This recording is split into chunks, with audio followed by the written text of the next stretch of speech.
So this is the density tank, and we're going to look at how density drives circulation in our oceans and atmosphere. So first we want to consider what is density. Density is calculated by mass divided by volume, which means the amount of stuff within a certain space. Otherwise put, the closer the particles in your material are packed together, the more dense your material will be. So different materials have different densities. So something like gold, which is very heavy, will have a higher density than something like balsa wood, which is very light and not very dense. Another way to create differences in density is to change the state of the material. Things can exist in three states: solid, liquid and gas. Of those states, solids are generally the most dense and gases are the least dense. However, density differences do occur within individual states. Take water for example. Water can have a range of densities but still stay as a liquid. If you cool water down, the particles become closer packed together, they have less energy to move and therefore the water becomes less dense. Alternatively, you can add something to the water. So here we have some table salt. This is a tank of normal water with a divider between the two halves. So we're going to dissolve some salt into this half of the tank. And what's happening when the salt dissolves is that there's more heavy particles, heavy salt particles per volume of the water, and therefore it's increasing the density of this water here. This water has not been affected because of the divider. So now we have salty, dense water and non-salty, less dense water. But as we've just said, decreasing the temperature of something will also make it more dense. We can say that the salty water in this situation is acting like cold water, and we're going to colour it blue, which means that the non-salty water, which is less dense, is acting like hot water. So now what we have here is we have salty and non-salty, cold and hot, dense, less dense. So what do you think might happen if I remove this divider?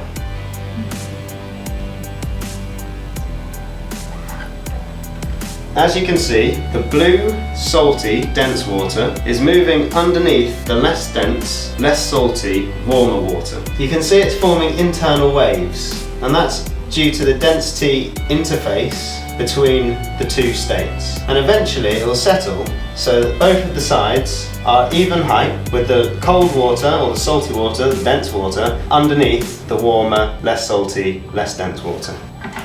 So now we've put the divider back in, and what I'm going to do is mix this side of the tank. So now instead of two different densities, we have three different densities. We have the blue high dense, this purple or black medium density, and the lowest density red stuff on the top. Again, what do you think might happen when I remove this divider?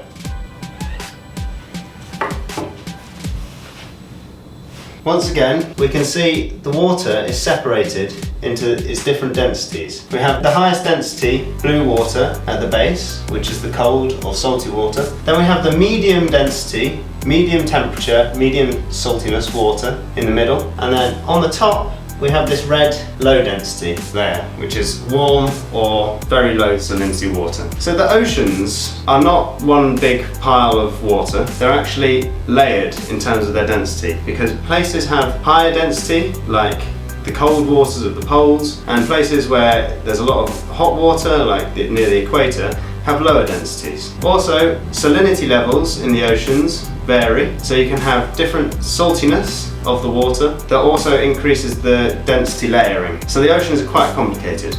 You get circulation within the oceans due to this density difference. Cold water from the poles flows underneath the ocean, creating bottom currents, and warm water from the equator flows along the surface in the opposite direction to the cold water currents.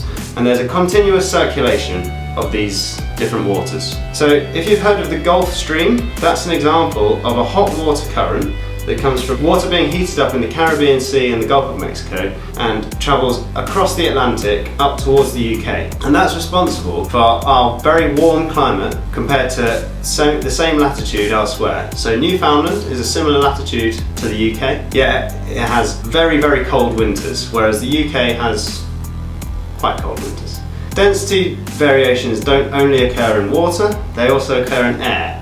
So hot air generally rises above cold air, and that's what creates a lot of the weather patterns we are used to seeing and hearing about on the news. So if you've heard of a warm front coming in, that is where warm air is pushing over the top of cold air, And the warm air generally has more evaporated water and is more moist, and it pushes up, cools, condenses and falls as rain, and that's why we get stormy weather associated with warm fronts. If you've heard of a cold front coming in, similar principle. It's where the cold air is pushing underneath the warm air, forcing the warm air to rise above it. The same thing happens, the warm air with a lot of evaporated water cools, condenses and falls as rain, and that's why cold fronts also bring stormy weather.